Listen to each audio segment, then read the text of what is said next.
Olá, gente. Questionamentos e debate, professor Reinaldo Costa. Se você gosta desse tipo de conteúdo, é só nos acompanhar e se inscrever na nossa plataforma no YouTube. E aperte o sininho das notificações para você estar recebendo novos conteúdos. Beleza? Vamos para o nosso conteúdo de hoje. Gente, eu já falei aqui da nossa. Vocês podem até nos acompanhar. Quem nos acompanha, já falei aqui de N assuntos relacionados ao assunto que eu vou falar hoje. Por exemplo, eu já falei da industrialização, já falei da China. Hoje eu vou vou falar a respeito desse conteúdo, tá? Desse tema, que foi a industrialização chinesa. Primeiro ponto, o que é industrialização, gente? É transformação de matérias-primas em outros produtos agregados, agregar valor. Transformação, indústria está ligada à transformação. E a industrialização, gente, ela iniciou no século XVIII. Século XVIII, na Inglaterra, na Europa, e se espalhou pelo continente europeu e se espalhou pelo mundo. Estou falando do século XVIII, mais de 200 anos atrás. Bem, então, durante o processo histórico, né, décadas e décadas após a Revolução Industrial, após o século XVIII, século XIX, século XX, adentramos no século XXI, o sonho de toda nação é o que? Se tornar industrial, se tornar industrializada. Beleza? Bem, já que nós estamos falando de industrialização, vamos vamos falar da industrialização chinesa. Não sei se vocês já pararam para pensar, por que a China cresce tanto?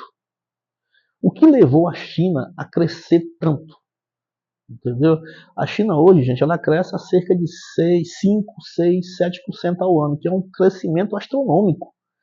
A grande maioria, a economia mundial cresce em torno de 1, 2, no máximo 3% ao ano. Faz muito tempo que a economia mundial não cresce a 3% ao ano, ela cresce no máximo 1, 2% ao ano. A China, ela impulsiona esse crescimento mundial. Ela cresce cerca de 6, 7% ao ano. Então é um crescimento absurdo, um crescimento astronômico. Certo? Aí você está se perguntando, Reinaldo, por que há esse crescimento astronômico chinês em detrimento de outras nações que não acompanham esse ritmo de crescimento? Vamos lá, é isso que nós vamos entender hoje. Para nós entendermos isso, gente, eu vou falar de dois momentos históricos da China, porque a China tem uma cultura milenar. Eu poderia falar aqui o dia todinho sobre a China, mas isso não cabe num conteúdo de 10, 15 minutos. Então a China, ela passou por um momento, um momento político, né? Um momento político nós chamamos do Mao Tse-tung, tá? Mao Tse-tung. Acho que vocês já ouviram falar desse presidente, vamos dizer assim, desse presidente. Mao Tse-tung, ele assumiu o governo chinês em 1949. E daí ficou um bom tempo. Então, a China, basicamente, ela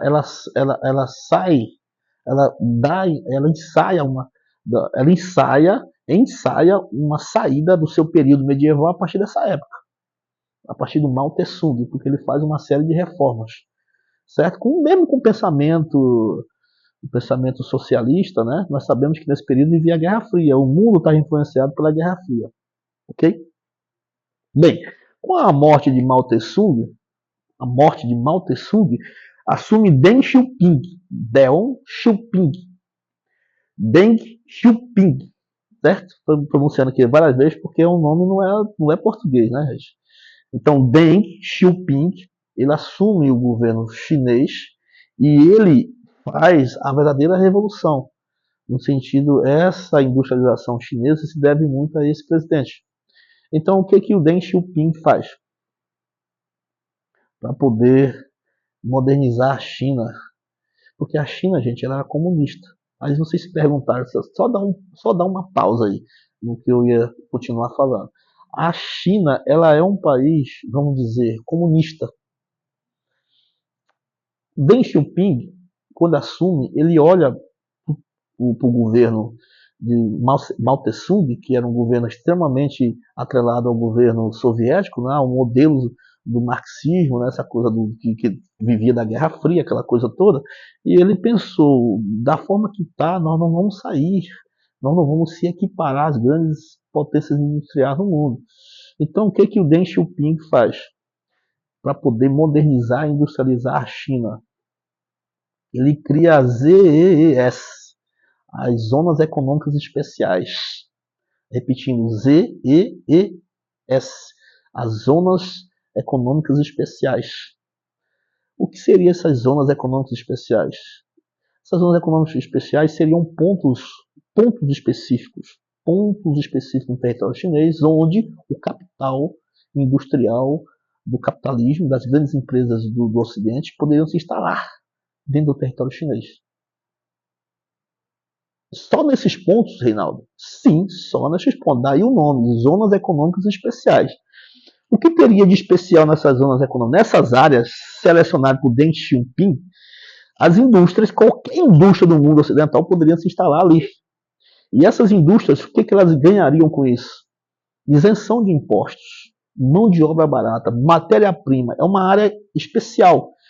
O Deng Xiaoping, ele não derrubou o comunismo, não derrubou. Ele criou áreas específicas para atrair o capital industrial do mundo do Ocidente, porque ele via que da forma que o país estava sendo conduzido, com esse socialismo fechado, esse socialismo onde o Estado centralizava tudo, e que não havia uma industrialização, porque o território chinês não tinha essa tecnologia para impulsionar essa industrialização, a única forma que ele via era trazer investimentos de fora para dentro. Então ele criou essas zonas econômicas especiais. E essas empresas, todas que viessem para cá, iriam usufruir de uma série de benesses. Primeiro, impostos, gente, impostos. O que mais essas empresas elas diminuem a sua mais-valia, o seu lucro, são os impostos. Então, nessas zonas econômicas especiais, eles iam pagar pouquíssimos impostos. Iam pagar impostos? Iam, mas eram pouquíssimos, irrisórios, insignificantes. Segundo ponto, a China, na época, e até hoje, ela tem uma das maiores populações do mundo. Agora, recentemente, parece que foi superada pela Índia. Ela tem hoje cerca de 1,3 bilhões de pessoas. É a segunda maior população do planeta, só perde para a Índia. A Índia superou. Era até outro dia a maior população do planeta. Hoje não é mais, é a Índia, mas continua sendo uma população gigantesca. Então, essas empresas poderiam explorar. De que forma que essas empresas poderiam explorar essa população gigantesca chinesa? Primeiro ponto, mão de obra. Olha só, o tanto de mão de obra barata, pagando misérias, pagando alguns centavos de dólar para essa mão de obra. Certo? Segundo, imagine um mercado consumidor injetando renda nessa população, com o tempo, gradualmente. Olha o potencial de mercado e consumidor que essas empresas teriam na palma da mão. Então, eu falei de 3 elementos: impostos, mão de obra barata e um potencial mercado consumidor para ser explorado. Deu para entender, gente? Quarto, o governo entraria com subsídios,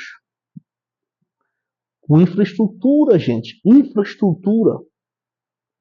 Que qualquer empresa para explorar, para exportar, para fazer com que os produtos tenham um alcance global, precisa, dentro do território onde ela esteja instalada, precisa de infraestrutura. O que é infraestrutura? Estradas, rodovias, portos, aeroportos, certo? Uma complexa rede ferroviária para transporte de matéria-prima e demanda de transportar os produtos industrializados. Isso também é importante. Energia, gente, energia barata. Nós temos a maior hidrelétrica do planeta, é chinesa. Por quê? Porque para atender a demanda por energia. Deu para entender? Então eu falei aqui de uma série de garantias que essas empresas poderiam ter. Privilégios, vamos dizer assim, que essas empresas poderiam ter. Aonde? Dentro das ZES, Zonas Econômicas Especiais. Então assim foi feito. Então até hoje, até empresas americanas, empresas europeias, empresas brasileiras migraram para lá, porque qual é o principal gargalo que as empresas enfrentam no mercado global? É a competitividade. Aí você está se perguntando, Reinaldo, o que é competitividade? A competitividade é o seguinte, gente, eu produzo celular, aquela outra empresa produz celular. Vou colocar um exemplo bem simples. Então, o que vai fazer com que eu tenha um maior alcance por parte do mercado consumidor, além da qualidade do meu produto, é o preço. Então, para eu ter preço, eu tenho que gastar o mínimo possível no processo de produção, para que eu possa vender barato e ter minha margem de lucro lá em cima. Nós chamamos disso de competitividade. Então, como é que eu vou ter um produto de qualidade, barato, e tendo minhas margens de lucro lá em cima? Através de todas essas garantias, pagando pouco imposto, matéria-prima quase de graça, o governo subsidiando com energia, com impostos quase zero, infraestrutura, compreende? Então a China bombou, principalmente a partir dos anos 90. Nós temos aí que a China ela começa a bombar no mercado global cerca de 40 anos. 90, 2000, 2010, 2020. Nós temos aí a China bombando 40 anos e ela vai crescer muito mais ainda. Certo? Mas foi só isso, Reinaldo, que o Deng Xiaoping criou as zonas econômicas especiais? Não, teve outro fator importante também. O pulo do gato agora. O Deng Xiaoping, posteriormente, lógico, ele falou o seguinte: as empresas, para se instalar aqui, além dessas benesses que elas vão ter, elas têm que se aliar às empresas locais. Deu para entender? Nós chamamos isso, gente, esse processo de joint venture. Joint venture. Não sei se vocês já ouviram esse termo.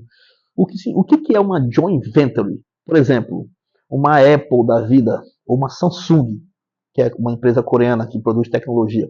E digamos que ela se interessa em se instalar na China. Além de ela ter essas benesses todas, que eu já falei aqui, elas têm que compartilhar o seu conhecimento, a sua tecnologia, a sua forma de produzir com uma empresa chinesa. É isso que nós chamamos de joint venture. Porque os chineses, gente, eles não são bobos. Eles pensaram e pensam o seguinte: essas empresas estão aqui ganhando todas essas benesses, mas nós temos que aprender com elas. Essa é uma cultura milenar, né? A cultura chinesa, então, e com certeza nesses milênios que eles estão lá instalados no território deles lá, já aprenderam alguma coisa, né? Então eles criaram isso, exigiram isso, não criaram, exigiram isso, que as empresas que se instalassem também no território chinês, ganhando e usufruindo de todas essas benesses que eu já enumerei aqui, se associasse a uma empresa local, chinesa. Por quê? Para compartilhar informações e conhecimento e forma de produzir. Beleza? Então nós temos dois levantes, né? Dois elementos fundamentais que levaram a China a se tornar o que ela é hoje. A criação da ZES, né? As Zonas Econômicas Especiais, e a questão da joint venture, das joint venture. Beleza? Então aí vocês estão pensando, então, Reinaldo, a China é um país capitalista? Se tem empresa, tem mercado, visa o lucro, mais ou menos. Os analistas, os estudiosos, veem a China como um capitalismo de Estado. Esse conceito é novo, viu, gente? Porque existe o capitalismo e o socialismo.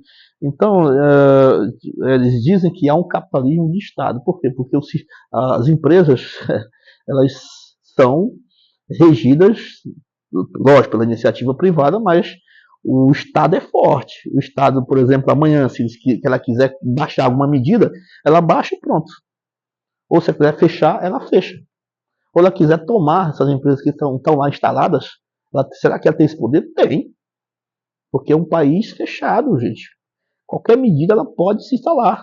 Ela pode instalar através de um decreto, através de uma medida, através de um regime de urgência, criar uma lei. E, a partir de hoje, todas as empresas que se instalaram aqui não podem sair daqui mais e tal. As que estão ficam, as que não estão não vêm mais e etc. Fechou.